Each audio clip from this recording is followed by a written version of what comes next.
Not long after, Ray took the kids to his ex-wife's house, but the house was empty. For safety, they spent the night in the basement, but late at night, the unexpected still happened.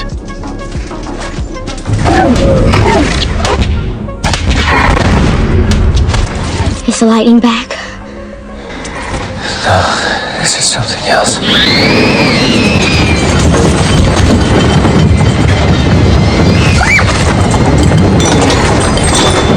As the flashes grew faster, the basement began to shake. Realizing something was wrong, Ray immediately took the kids into the storage room, barely escaping disaster. By the next day, the basement was completely wrecked. When Ray stepped outside, he learned that a passenger plane had been attacked by a tripod the night before and crashed near his ex-wife's house. In the wreckage, a man and woman were scavenging. They were reporters from a TV station. From the footage they shot, Ray learned there was more than one tripod, and they seemed to have only one goal: to wipe out all of humanity. The reporters slowed down the lightning 1,000 times and could clearly see something drilling underground with the lightning. Obviously that was the thing controlling the tripods. Just as the reporter finished speaking, a tripod roar suddenly echoed in the distance. Ray quickly said goodbye to the reporters and fled with his kids. After thinking it over, Ray decided to head to the ferry by the sea to see if there was a boat that could take them across. He wanted to go to the kids' grandmother's house in Boston to hide, but the closer they got to the ferry, the more refugees filled the road. Most of them had no transportation and could only push shopping carts with their belongings. Ray and his family, who had a car, naturally drew everyone's attention. These people went from begging Ray for a ride to quickly turning into threats, and then just as quickly started smashing windows and trying to steal the car. With no other choice, Ray fired his revolver into the air to intimidate them, but he was not the only one with a gun.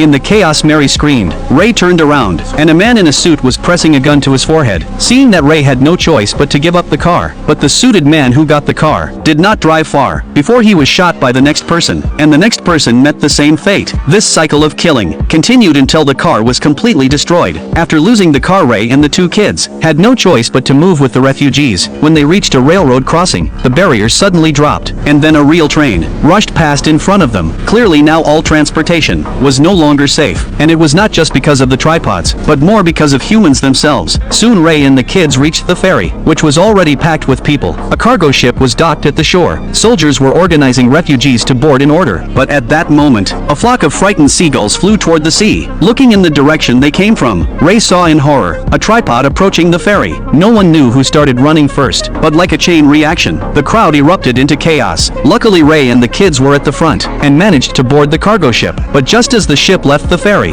a whirlpool suddenly formed ahead, and a tripod emerged from the depths of the sea. The massive human cargo ship was like a toy in front of it. With a light push, it flipped the ship over. After falling into the water, Ray quickly found the kids, but when